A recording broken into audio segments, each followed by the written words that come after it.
আফগানিস্তানের ক্ষমতাসীন তালেবান যদি পাকিস্তানে হামলা চালানো সন্ত্রাসীদের নিয়ন্ত্রণে রাখতে ব্যর্থ হয় তবে সাম্প্রতিক যুদ্ধবিরতি চুক্তি ভেঙে যেতে পারে এমন হুঁশিয়ারি দিয়েছে পাকিস্তান।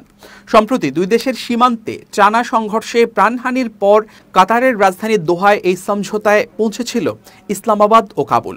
মঙ্গলবার অর্থাৎ ২১ অক্টোবর এক প্রতিবেদনে এই তথ্য জানিয়েছে সংবাদ মাধ্যম টিআরটি ওয়ার্ল্ড।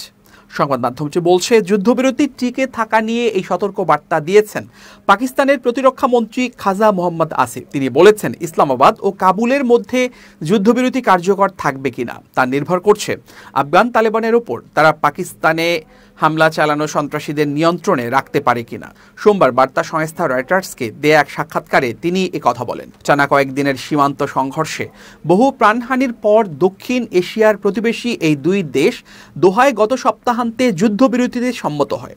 ২০২১ সালে তালেবান ক্ষমতায় ফেরার পর থেকে এটি ছিল সবচেয়ে ভয়াবহ সহিংসতা। অতীতে একে অপরের মিত্র এই দুই দেশের মধ্যে সংঘর্ষের সূত্রপাত হয় পাকিস্তানের অভিযোগের পর। ইসলামাবাদ দাবি করে, আফগান ভূখণ্ডে আশ্রয় নেয়া সন্ত্রাসীরা সীমান্ত পেরিয়ে পাকিস্তানে হামলা চালাচ্ছে। এ অবস্থায় পাকিস্তান আফগান তালেবানকে তাদের নিয়ন্ত্রণে আনতে বলে এবং পরবর্তীতে বিমান হামলাও চালায়।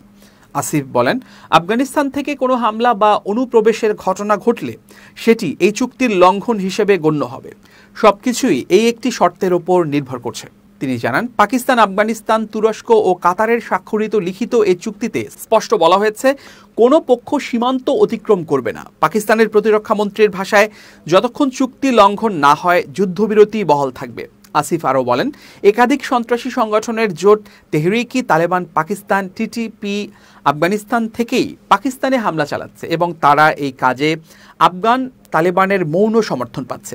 তবে কাবুল এই অভিযোগ অস্বীকার করেছে। আফগান তালেবান সরকার বলেছে তারা পাকিস্তানের বিরুদ্ধে হামলার জন্য কোনো গোষ্ঠীকে আশ্রয় দিচ্ছে না, বরং ইসলামাবাদ আফগানিস্তান সম্পর্কে ভ্রান্ত তথ্য ছড়াচ্ছে এবং নিজেদের ভূখণ্ডে সন্ত্রাসীদের লালন করছে। গত রোববার তালেবান মুখপাত্র জবিউল্লাহ মুজাহিদ বলেন, দোহা বৈঠকে সিদ্ধান্ত হয়েছে দুই দেশই একে অপরের বিরুদ্ধে শত্রুতামূলক কোনো পদক্ষেপ নেবে না এবং পাকিস্তান বিরোধী কোনো গোষ্ঠীকে সমর্থনও দেবে না। সন্ত্রাসী গোষ্ঠী টিটিপি দীর্ঘদিন ধরে পাকিস্তানের রাষ্ট্র কাঠামো উল্টে দিয়ে নিজেদের সরকার প্রতিষ্ঠার জন্য লড়াই চালিয়ে যাচ্ছে। সাম্প্রতিক মাসগুলোতে তারা পাকিস্তানি সেনাবাহিনীর উপর হামলাও বাড়িয়েছে। পাকিস্তানি নিরাপত্তা কর্মকর্তারা জানিয়েছেন, টিটিপি নেতা নূর ওয়ালি মেসুদকে হত্যার লক্ষ্যে গত ৯ অক্টোবর তারা আফগান রাজধানী কাবুলে বিমান হামলা চালিয়েছে। পরে মেসুদ এক ভিডিও বার্তায় নিজের জীবিত থাকার প্রমাণ দেন। আসিফ বলেন, আমাদের ভূখণ্ডে হামলা হচ্ছিল, তাই আমরাও পাল্টা জবাব দিয়েছি। চোখের বদলে চোখ, তারা কাবুলে আছে, সর্বত্র আছে, যেখানে থাকবে আমরা আঘাত করব। কাবুল কোনো নিষিদ্ধ এলাকা নয়। তিনি জানান, যুদ্ধবিরতির বাস্তবায়ন নিয়ে তুরস্কের ইস্তাম্বুলে পরবর্তী বৈঠক হবে ২৫ অক্টোবর।